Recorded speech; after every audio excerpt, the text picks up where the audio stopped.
Hey everyone, we are going to be diving into how to have healthier communication with one another. And this is going to be so vital for all your relationships. So I hope that you will stay tuned not only to these videos, but also the post and keep swiping on those posts because there are 3 cards for each that you're going to want to read. So let's start with type 9. How to have a better communication with a type 9 is to understand that they absolutely fear any kind of tension or discord with anyone. They just want the inner atmosphere to be smooth and serene. And so they'll go along to get along. They will sweep problems under the rug. Now, that might be frustrating to you, but to approach them in a different way could be absolutely transformative for your relationship. Understand that the 9 feels like their voice and their presence doesn't matter. So if you can give them your undivided attention, not rush them, and truly want to know about them from a non judgmental viewpoint, you will start to see the 9 open up and soar. Now be patient with them because it takes time for them to really know themselves. But you will be pleasantly surprised at how much of a deep well of insights and gifting and thought processes that the 9 has to offer. Give them the chance and stay focused on them and open them up to this truly remarkable communication style with them. So, how can you understand 8s and communicate with them in a better and more healthy way? Well, type 8s are always concerned about being harmed, challenged, controlled, blindsided, and manipulated. So, understand behind the strong exterior is a very tender heart, and they want to know, do you have my back? So, the best thing to do is to show them that you can stand firm, listen to them, listen to their thoughts and concerns, but not be swayed all the time. To be ready with your thoughts and answers, to be direct. For them, being direct and honest and authentic shows that you are who you are and they don't have to worry about what might come around the corner. So, stand firm, speak what you need, be assertive, kind, and gentle, and you'll see your relationship with 8s dramatically change.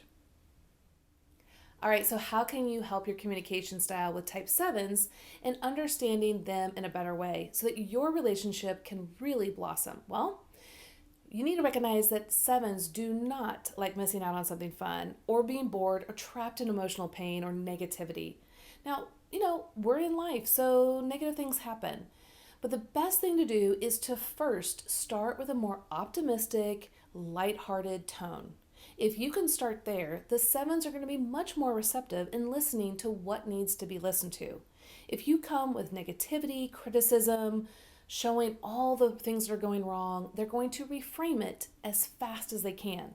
But if you can come to them with some lighthearted affirmations and qualities and then bring them into the parts that are important for you to listen to, you're going to find that they're going to be much more open and receptive to that communication style. All right, so how can you have a much healthier relationship style and communication style with your type 6? Well, recognize that type 6s are concerned about what could go wrong. This could be relational style, this could be physical, financial. So recognize that there's this ongoing inner committee that's coming at them from different angles.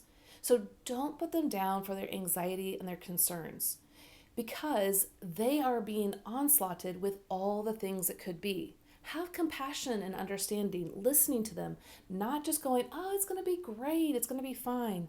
That will only make them upset and worried. Recognize that this inner committee is helping them to prevent what could go wrong. So show appreciation and care for it. Doesn't mean you have to believe it, but just to recognize that there is a very healthy aspect to it. But then also encourage them with what could go right in a way that is gentle and affirming versus putting down what they're seeing that could go wrong. This will dramatically help your relationship with type 6s. All right, how can you help your communication style with type 5s in a way that is very beneficial in growing that relationship? Well, first, recognize that they have an internal battery that, like when you start your morning with a cell phone and you plugged it in all night and you've got 100%. Well, 5 start with 20 to 25 internal relationship capacity. So they have to ration out this internal reservoir throughout the day. So if they have a lot of meetings going on, they've got to think through, how do I go plug in alone, process my thoughts and feelings so that I can have more energy for interaction with others. So the best way to help your interaction with fives is to not intrude, to not surprise, to not put heavy obligations on them. Give them plenty of time, a heads up of when you need to have a conversation with them and what it's going to be about, so they can start to think and process before the conversation happens. But also don't make obligations they have to talk and process right now. They need that time. So give them time, don't intrude, and you'll see your relationship with type fives blossom. All right, how can you help your relationship communication style with type fours? Well, recognize that fours see what's missing and they long for this beauty and the things that are missing, the ideal. And it's really remarkable. We want to show them that they have this remarkable gift. At the same time, it makes them have melancholy and feeling very misunderstood. So we want to listen to them for what this longing is that they have and to allow them to process that externally through their emotions. That is really where they're gifted.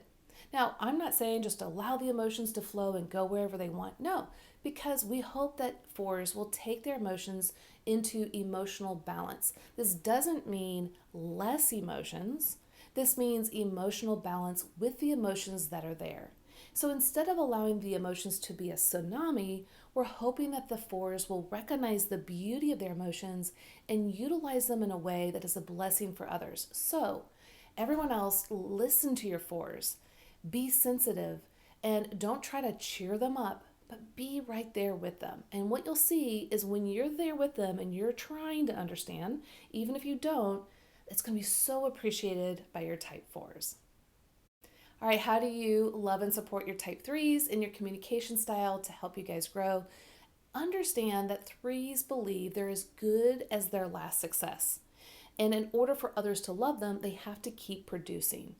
The best thing that you can do to help the threes is to communicate to them often that they are loved for just being themselves. Now, that doesn't mean you tell them not to be successful or to not do. They're great at that. We want them to thrive in the gifts that God has called them to be. So we want to say, wow, good job. But we also want to let them know that even if that didn't accomplish what you wanted or it didn't go the way you hoped, I'm still going to love you. I'm still going to admire you because God created you exactly the way you are, and I delight in what He created.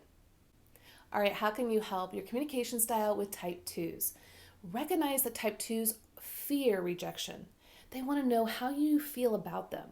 And so they believe they have to earn your appreciation and love by serving, helping, and giving. So you're going to see that they're going to hone in on your emotions and needs, and they're going to insert themselves in your life to some capacity, especially when they fear that they're being rejected. They're going to insert themselves with any kind of helpful advice, opinions, gifts, service, because they're wanting to know, do you love me? Well, we want to show them unconditional love, and you're going to have to keep reminding them in a very gentle, affirming way that thank you so much for all that you do. But even if you didn't do it, I still love you just as much because you are that important to me. All right, so how do you love and help your type ones in communication style? Recognize that they have this loud inner critic that is a megaphone berating them all day long. It is the inner critic sees all the imperfections of the world and it assaults the one. It's not that they're looking for it. I know it can feel at times that they're just pointing out everything that needs to be done, but it's because it's being shown to them in a very harsh way. So have a lot of compassion and understanding. The inner critic is no joke. And we want to show them that we understand you're under this really deep weighted burden and that we want to come alongside and support you. So ask them, how can I help you? How can I step up my game and show you that I really understand that there's things to be done? At the same time, let the ones know I don't see everything and I need a lot of grace and understanding along the way. But most importantly, keep reminding them that they have been forgiven and Christ's righteousness put on them, and they are righteous not because of their work, but because of Christ's work, and they can rest with you in that perfect peace.